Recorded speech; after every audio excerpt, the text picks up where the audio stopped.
अन्नपूर्णा कहीं जाने वाली माता सीता एक दिन खुद कह बैठी, प्रभु कोई ऐसा ब्राह्मण बुलाइए जो जी भर के खाए। श्री राम मुस्कुराए और कहा, जब वो आएगा तुम पछताओगी। और फिर आया एक ऐसा ब्राह्मण जिसने 18 दिन तक बिना रुके खाया और पूरी अयोध्या थक कर बैठ गई। क्या आपने कभी ऐसी लोक कथा सुनी है? दोस्तों, इस धरती पर 3000 से भी ज्यादा राम कथा का संस्करण मिलता है और 300 से ज्यादा रामायण अलग अलग देशों में लिखी जा चुकी है। आज हम आपको रामायण में से एक अनोखी कथा सुनाने जा रहे हैं। ये कथा उस समय की है जब भगवान श्री राम 14 साल वनवास काटकर माता सीता और लक्ष्मण के साथ अयोध्या लौटे थे। भगवान राम का राज्य अभिषेक भी हो गया था। माता जानकी की ब्राह्मणों में अपार श्रद्धा थी। इतने सालों तक वनवास के दौरान माता सीता ब्राह्मणों के सानिध्य में रही थी, जिसकी वजह से ब्राह्मणों के लिए उनके मन में श्रद्धा और भी ज्यादा बढ़ गई थी। वो प्रतिदिन अपने हाथों से ब्राह्मणों के लिए भोजन बनाती थी और पूरी श्रद्धा के साथ किसी न किसी ब्राह्मण को भोजन कराती थी। किंतु एक दिन माता सीता भगवान राम से उदास होकर बोली, प्रभु, मैं प्रतिदिन ब्राह्मण के लिए पूरी श्रद्धा और प्यार से भोजन प्रसाद बनाती हूँ, लेकिन जब कोई ब्राह्मण भोजन करने आते हैं तो ऐसा लगता है कि वो पेट भरकर खाते ही नहीं। वो थोड़ा सा भोजन करते हैं और चले जाते हैं। कोई ढंग से भोजन ग्रहण नहीं करते। प्रभु, कभी कोई ऐसे ब्राह्मण को बुलाइए जिनके लिए मैं रंग बिरंग के स्वादिष्ट भोजन बनाऊं और वो जी भरकर भोजन ग्रहण करे। ऐसा मत कहो देवी, कभी कोई ऐसा ब्राह्मण आ गया तो आप भोजन बनाते बनाते थक जाएंगी। अभी तक आपका असली ब्राह्मण से सामना नहीं हुआ है। प्रभु, ये आप क्या कह रहे हैं? कोई कितना खाएंगे? खाएंगे तो वो अपने पेट में ही। मैं तो पूरी बारात को भोजन करा चुकी हूँ प्रभु। आप जानते हैं ना कि जब हमारा विवाह हुआ था तो विवाह से पहले ही कितने सारे ऋषि मुनि वहाँ पधारे हुए थे। 10,000 से भी ज्यादा राजा पहले से वहाँ मौजूद थे और फिर सम्राट दशरथ अपने अधीन सभी राजाओं के साथ बारात लेकर आए थे। बड़ी बड़ी सेनाएं आई। ऐसे हालात में मेरे पिताजी चिंतित थे कि सब कुछ कैसे शांतिपूर्वक संपन्न होगा, परंतु मैंने ही सारे कार्य की जिम्मेदारी ली। किसी को भी किसी चीज की कोई कमी नहीं हुई। ऐसे ही मेरे पिताश्री ने मेरा नाम अन्नपूर्णा थोड़ी ना रखा है। प्रभु श्री राम ने सोचा कि देवी सीता को इस बात का अहंकार हो गया है। जगत जननी सीता के अंदर अहंकार ने घर कर लिया है। ये तो बिल्कुल भी अच्छी बात नहीं है। तब उन्होंने सोचा, ठीक है सीते, मैं किसी ब्राह्मण को बुलाता हूँ जिससे आप जी भर के भोजन करा सके।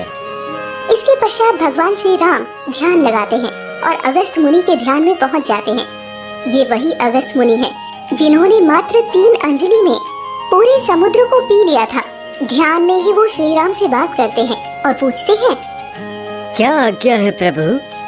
हे ऋषिवर, देवी सीता इस बात को लेकर काफी परेशान है कि कोई भी ब्राह्मण जी भर के भोजन नहीं करते, इसलिए मैं चाहता हूँ कि आप उन्हें अपना असली रूप दिखाएं। दूसरे दिन अगस्त मुनि अयोध्या भगवान श्री राम के दरबार में पधारे। माता सीता ने उनका प्रसन्नता पूर्वक स्वागत किया, उन्हें प्रणाम किया और उनके चरण धोकर उनसे आशीर्वाद लिया। तब भगवान श्री राम ने कहा, हे ऋषिवर, मेरी इच्छा है कि आज आप यहीं पर भोजन ग्रहण करें। श्री राम, मेरी इच्छा तो भोजन करने की अभी नहीं है, लेकिन फिर भी अगर आप आग्रह करते हैं तो थोड़ा बहुत कुछ खा लूँगा। ऋषिवर, मैं चाहती हूँ कि मैं अपने हाथों से भोजन बनाकर आपको परोसूं। अगर आपकी ये इच्छा है तो मैं आपकी इच्छा का सम्मान करता हूँ। आप भोजन बनाइए, मैं अवश्य खाऊंगा। माता सीता काफी खुश हो गयी और उन्होंने भोजन बनाने की शुरुआत कर दी। रसोई घर के द्वार पर ही अगस्त मुनि के लिए आसन लगाया गया। सोने की थाली सजाई गई, उसमें 56 प्रकार के व्यंजन सजाए गए। छोटी छोटी कटोरियों में अलग अलग तरह के व्यंजन सजे थे। थाली के बीच में पूरियां रखी गई। अगस्त मुनि ने थाली को देखा और फिर तिरछी नजर से श्री राम को देखा। तब श्री राम ने इशारे में ही उनसे भोजन प्रारंभ करने को कहा। महाराज, आप भोजन करना प्रारंभ करें। माता सीता ने कहा। अगस्त जी थाली की ओर देखकर मुस्कुराने लगते हैं। तभी माता सीता उनसे कहती है, हे ऋषिवर, आप भोजन प्रारंभ क्यों नहीं कर रहे? मुझसे कोई भूल हो गई क्या? देवी, अगर भोजन कराना है तो ढंग से कराइए, नहीं तो आप रहने दीजिए। क्यों ऋषिवर, आप ऐसा क्यों कह रहे हैं? मुझसे कोई भूल हो गई क्या? देवी, इतने से भोजन से मेरा भला क्या होगा? ये बात सुनकर माता सीता की खुशी का ठिकाना नहीं था। वो सोचने लगी कि पहली बार कोई भोजन करने वाला आया है। वो बोली, महाराज आप भोजन प्रारंभ कीजिए, मैं बनाती हूँ। ये तो मेरे लिए बहुत प्रसन्नता की बात है। आप जितना जी भर के भोजन ग्रहण करेंगे, मेरे लिए उतनी ज्यादा खुशी की बात होगी। मैं तो अपने आप को धन्य समझूंगी। दिन के 11 बजे अगस्त ऋषि ने भोजन करना प्रारंभ किया था और शाम के 6 बज गए, लेकिन उन्हें अब तक डकार भी नहीं आ रही थी।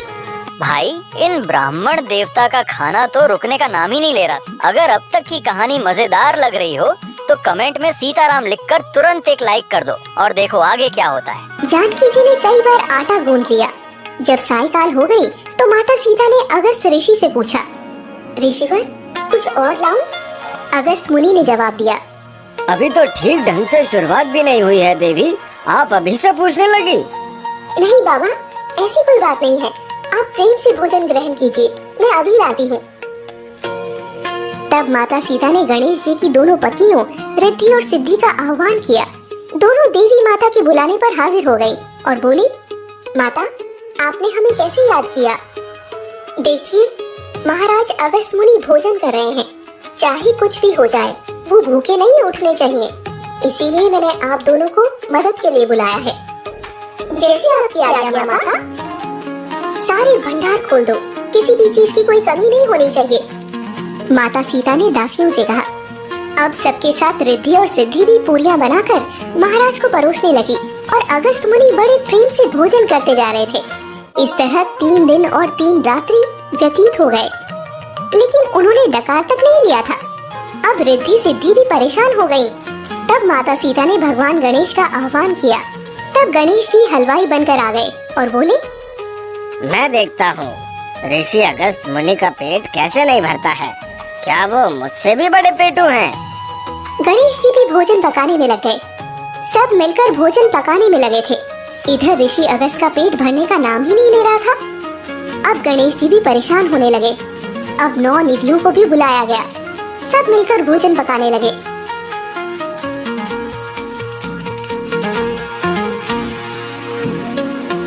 लेकिन महात्मा को डकार तक नहीं आ रहा था। 15 दिन पूरे हो गए, बिना रुके भोजन चलता जा रहा था।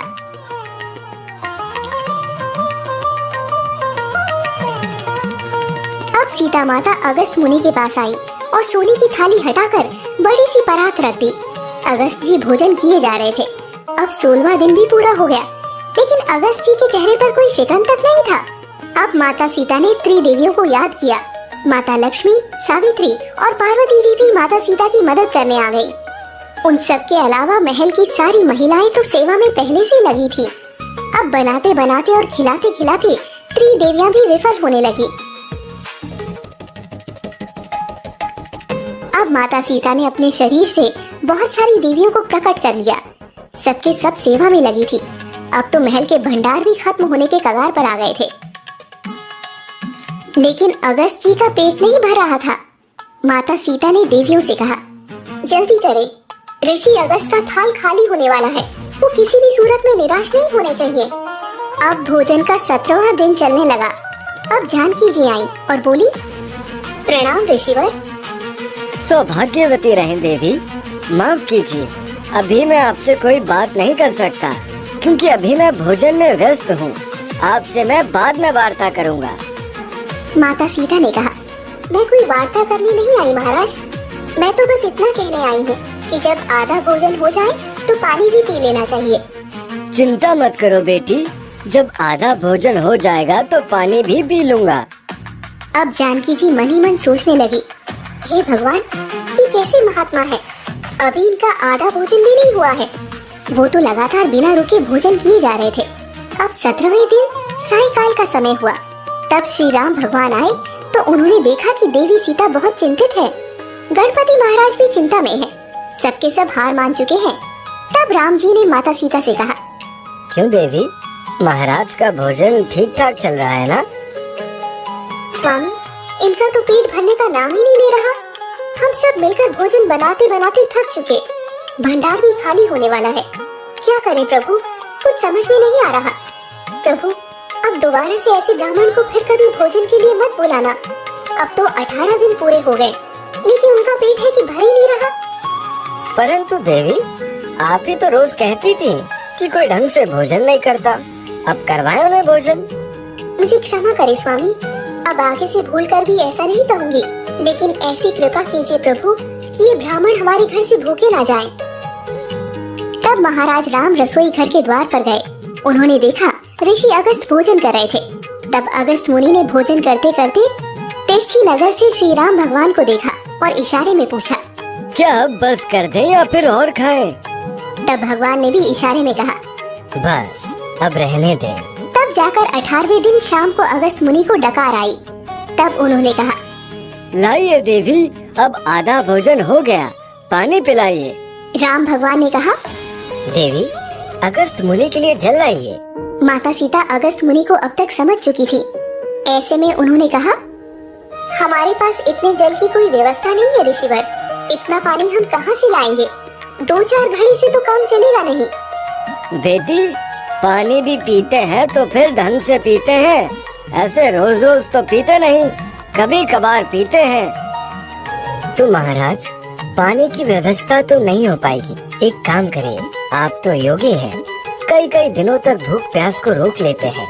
इस युग में आपने भोजन तो कर लिया, अब दूसरे युग में आप पानी भी पी लेना। जब द्वापर युग आएगा और मैं कृष्ण के अवतार में धरती पर जन्म लूंगा, उस समय मैं गिरिराज को उठाऊंगा और तब क्रोध में आकर इंद्र जल की वर्षा करेंगे। उस सारे जल से जब मथुरा वृंदावन जलमग्न हो जाएगा, तब यही सीता राधा रूप में होंगी। जब ये आपका आवाहन करेंगी, तब आप आकर वो सारा जल पी लेना। पिछले वीडियो में हमने आपसे पूछा था, किस कारण से गणेश जी को पहले पूजा जाता है? सही उत्तर है भगवान शिव के वरदान के कारण गणेश जी को प्रथम पूज्य बनने की कथा। एक बार भगवान शिव के 2 पुत्रों गणेश और कार्तिकेय के बीच एक प्रतियोगिता के रूप में होती है। भगवान शिव ने कहा, कौन पहले पूरे ब्रह्मांड का परिक्रमा कराएगा? कार्तिकेय तुरंत अपने वाहन मोर पर सवार होकर परिक्रमा करने निकल पड़े, लेकिन गणेश जी का वाहन छोटा मूषक था, जिससे इतनी लंबी यात्रा करना कठिन था। गणेश जी ने अपनी बुद्धि लगाई। उन्होंने अपने माता पिता भगवान शिव और माता पार्वती की 7 बार परिक्रमा कर ली। जब शिव जी ने इसका कारण पूछा, तो गणेश जी बोले, मुझे पूरे ब्रह्मांड की परिक्रमा करने की जरूरत नहीं, क्योंकि मेरे माता पिता ही मेरा संपूर्ण ब्रह्मांड है। भगवान शिव उनकी इस बुद्धिमत्ता से प्रसन्न हुए और उन्हें प्रथम पूज्य होने का वरदान दिया। इसलिए हर शुभ कार्य से पहले गणेश जी की पूजा की जाती है। अब आज का प्रश्न, किसने राम सेतु का निर्माण किया था? ए. हनुमान जी और वानर सेना, बी. विश्वकर्मा, सी. भगवान शिव, डी. नारद मुनि। आपका जवाब हमें कमेंट में बताइए। सही उत्तर देने वालों की कमेंट को हार्ट मिलेगा और हम आपको अगले वीडियो के अंत में सही उत्तर के साथ साथ इस प्रश्न से जुड़ी पूरी पौराणिक कथा भी बताएंगे। अगर आप हिंदू धर्म से जुड़ी कथाओं और रोचक क्विज में रुचि रखते हैं तो हमारे चैनल को सब्सक्राइब करें और बेल आइकन दबाना ना भूलें, ताकि अगला वीडियो मिस ना हो।